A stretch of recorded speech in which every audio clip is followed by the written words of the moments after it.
iniciar um pouquinho falando sobre os sistemas genitais masculino e feminino, né? Que eles têm uma grande importância, tem a importância de produzir, maturar e permitir a união dos gametas, né? Não é um órgão que a gente necessita dele para sobreviver, né? Mas ele é importante para perpetuar um meio de reprodução sexuada. Nisso, nós vamos falar um pouquinho sobre o sistema genital masculino, que ele tem aqui uma função de produzir gametas, né, os espermatozoides, transferi-los eles para o sistema genital feminino, e também ele tem uma função de produzir e secretar hormônios sexuais e testosterona, né? Então, com a junção deles, a gente tem a reprodução humana.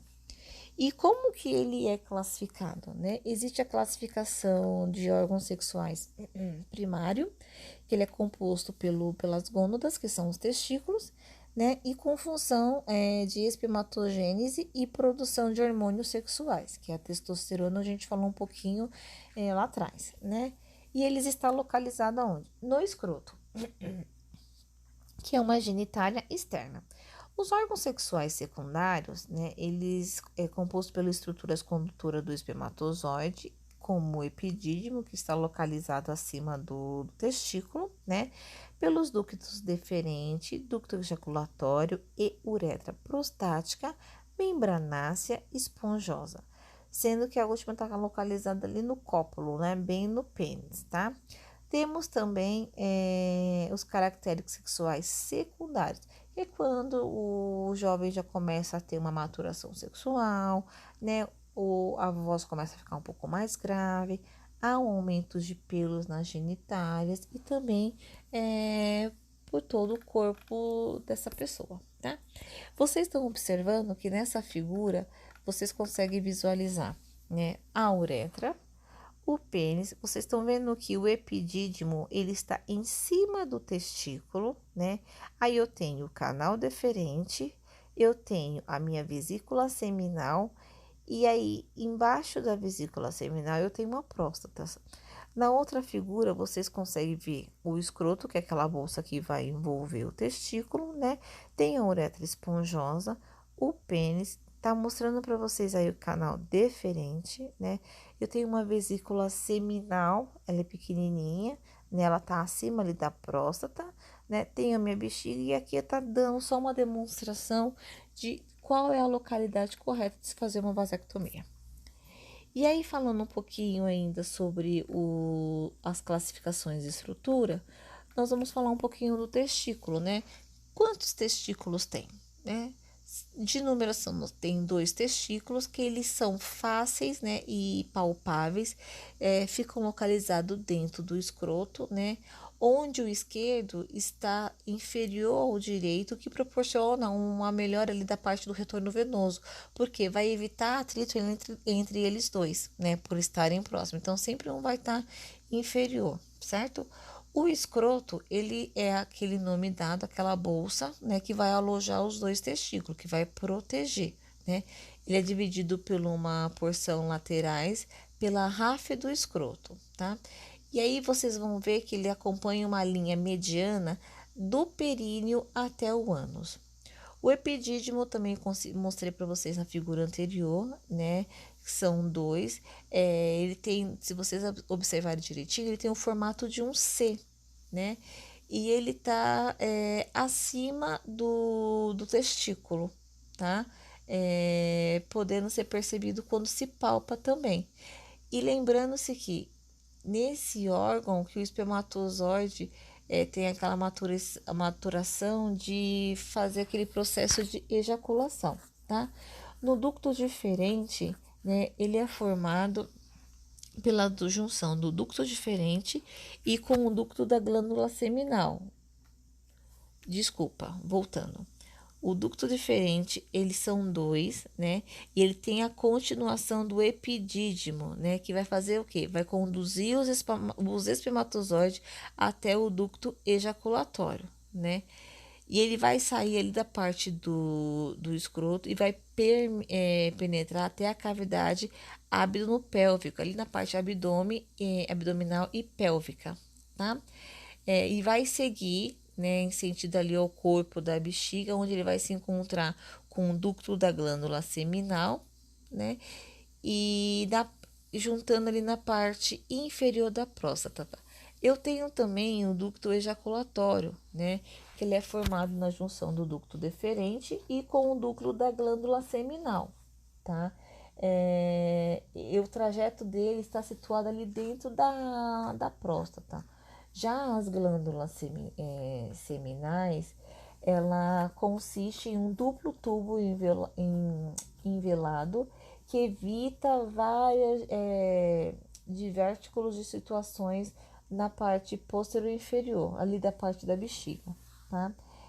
Através dele, essa glândula produz um líquido seminal que a sua substância tem uma função de ativar os espermatozoides, fazendo o quê? Fazendo com que facilite a progressão deles, né, até as vias de passagem. A próstata, ela é um órgão pélvico, né, ímpar, que está ali na parte inferior, né, a bexiga, e ela acaba atravessando toda a extensão da uretra, né. O líquido prostático, ele se junta à secreção das glândulas seminais onde a gente acaba constituindo o sêmen, e ele acaba sendo lançado diretamente lá na parte da próstata, da uretra, né, por meio dos ductos prostáticos, tá? E às vezes vocês podem ver que confere aquele odor característico de sêmen, tá? As glândulas bulbouretrais são duas formações arredondadas pequenas, e aonde elas ficam situadas ali próximo da parte da membranácea da uretra, né? E vai desembocar na uretra esponjosa, né? Acabando tendo uma secreçãozinha mucosa, né? Aonde pode-se alterar o pH dessa uretra quando o sêmen passar. Tem também o pênis, que é um órgão cópulo, né? Que normalmente ele é flácido, né?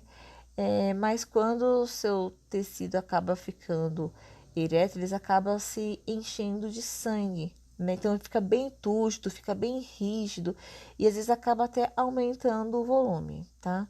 Ele é formado por 3 cilindros, né? Que sendo 2 deles dorsais, a gente vai chamar de corpo cavernoso, que são aqueles tecidos eréteis, e o ventral do corpo esponjoso, que eles acabam envolvendo ali a parte externa da pele fina, né? Totalmente distensível. O pênis, a gente pode esquecer que ele é dividido em duas partes, né? Uma interna e a raiz fixa, acaba sendo ali a raiz fixa, e a externa, que é aquela parte do corpo mole. O corpo esponjoso, ele apresenta dilatação aí na parte da glande do pênis, certo? Então, vocês vão ver essas alterações sempre que tiver uma alteração quando o pênis estiver totalmente ereto, porque houve um acúmulo ali de um enchimento de sangue, tá? E aí a gente fala também um pouquinho sobre o assoalho pélvico, né? Que ele é formado por 2 camadas de músculo que vai ficar ali na parte do limite inferior da cavidade abdominal. Eu vou ter o diafragma pélvico, que vai ter a função de sustentar todas aquelas vísceras na região pélvica, e vai também resistir aos aumentos de pressão intraabdominal, tá?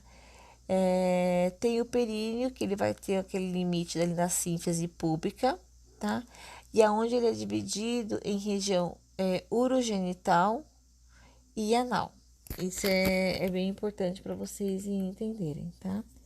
No períneo masculino, ele é formado por 2 camadas, né? Uma profunda e uma superficial. E aí eu sei que a gente está falando de masculino, mas aí eu vou voltar depois, a gente vai falar um pouquinho sobre o períneo feminino, tá? Então, isso é um pouquinho que eu tenho para falar para vocês. Nessa imagem, vocês conseguem ver o epidídimo, né? Eu tenho o escroto e tenho o testículo. Na outra, vocês conseguem ver direitinho. O epidídimo, ele tá em cima do testículo e ele tem um formatozinho de um C, tá? Tem o pênis, aí vocês vão ver que vocês vão ter o canal da uretra, né? Eu vou ter uma bexiga urinária, tenho a próstata, tá? Vou ter o ducto ejaculatório, que vocês estão vendo que tem ali e tá logo depois da vesícula seminal. Eu tenho a glândula bulbo-uretral. Vou ter o ânus, o canal deferente e o epidídimo. Então, assim, é muito mais fácil sentir a uretra fazendo toque retal, tá? É a melhor forma que fica fácil de sentir, de até observar se ela tem algum tipo de alteração. Falando agora sobre o sistema genital feminino, vocês sabem que a função dele é maturar os gametas, né, os ovócitos, ele vai secretar hormônios sexuais, tanto o estrogênio como a progesterona, vai receber os espermatozoides e acaba fornecendo locais para a fertilização, a implantação e o desenvolvimento desse embrião e desse feto. E ele acaba também oferecendo condições para o parto e acaba promovendo nutrição do feto. Como tudo isso acontece? Vocês vão observar aqui nessa figura, eu deixei bem direitinho para vocês assim o óvulo, e aí ele em processo de fertilização. Aí quando ele tá ali naquela fusão, né, do óvulo e do espermatozoide, e também tem a questão já quando começa o processo de zigoto, e aí a gente passa por 2 células, 4 células, 8 células, faz toda aquela mórula, e aí a gente tem os blastócidos, aí você vai vendo que eles vão saindo das tubas e ele chega um momento que eles acabam se implantando. Então vocês vão acompanhar lá que eu tenho o ovo, tenho blastócitos, né? Então, de mais ou menos 5 dias, 4 semanas, aí vocês vão ver as modificações, né? Daquele feto com 6 semanas, com 8 semanas, até chegar, né? Que a gente tá falando do período embrionário, que eu falo de vocês, do óvulo até ali 8 semanas.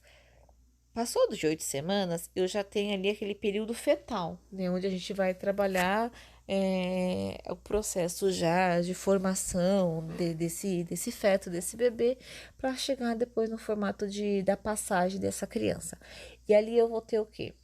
Vocês viram que tem maturação, tem excreção, tem um recebimento, vou fornecer condições para o parto e vou promover uma nutrição desse feto, né? Então, ele vai receber todos os nutrientes de importância para ele, tá? Essa aqui vocês estão avaliando, vocês estão vendo o colo do útero, a vagina, o corpo, né? Dá para ver a questão da parede do útero que eu tenho. A primeira parte que eu tenho lá é o endométrio. E aí, no meio, vocês estão vendo que vocês vão ter o miométrio e um pouquinho mais afastadozinho o perimétrio. E aí, além disso, nós vamos falar sobre todos esses órgãos: o ovário, as tubas uterinas, a vagina e o períneo feminino, né? Lembrando-se que o ovário e a tubação, elas estão situadas na cavidade pélvica, né? Tão próximo ali da bexiga, tá? Então, para vocês entenderem, tá? O ovário, ele é responsável por quê? Ele é responsável por fazer a maturação dos gametas. Ele vai produzir os hormônios femininos, né? E ele está localizado ali na cavidade pélvica, tá? As tubas uterinas, ela tem como função conduzir o ovócito. Eu entro lá no processo, né? Meu organismo faz meu ovócitos se caminhar para fazer o encontro com o espermatozoide, tá? Ela vai ficar sempre ali na parte da extremidade medial, né? Onde vai ter uma abertura que conhecemos como ósteo uterino da tuba, e onde ela faz essa comunicação uterina, né? Da parte externa, e aí vai até ali o ósteo abdominal, encaminhando-se para a tuba comunitária, passando pela cavidade peritoneal, tá? Eu tenho o útero, que ele é, na verdade, um órgão oco, né? E ele tem a função de alojar o embrião e o feto, né? Até que ele complete todo aquele processo de desenvolvimento, chegando no pré-natal, tá? Ele tá sempre ali posterior à bexiga, tá? e tá anterior ao reto, certo? Temos também a vagina, né? Que a sua função é acabar servindo o órgão de cópulo, né? E ele também facilita, o que eu falei para vocês que o cópulo é o pênis, e ele também facilita ali no canal do parto, né? Que ele vai fazer que é uma via de. E também é uma via de eliminação menstrual, né? Do fluxo menstrual. Tá localizado entre a bexiga, o reto e o canal anal, tá? A cavidade da vagina, ela é mais estreita, né? Sendo que as paredes dela é praticamente úmida. E ela tem uma comunicação entre o útero, ali pelo meio do ósseo, né? E pelo meio externo também, que é ali pelo o externo da vagina, tá? E vocês vão ver que aí, quando se abre, vocês vão acabar visualizando o vestíbulo da vagina, né, na vulva. E aí, falando um pouquinho sobre vulva e pudendo feminino, nós vamos falar um pouquinho sobre o monte pubis, né, que é aquela elevação, né, da sínfise púbica, né, onde você vai ver que vai apresenta pelos, ela é mais espessa, né, onde as pessoas acabam chamando de pelos pubianos, né? Ela apresenta ali começa a apresentar mais na parte da puberdade e aí, com o decorrer do tempo, ela continua a se manter.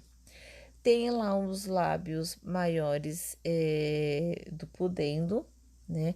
Que são duas pregas, que elas são alongadas, né? E elas têm uma fenda.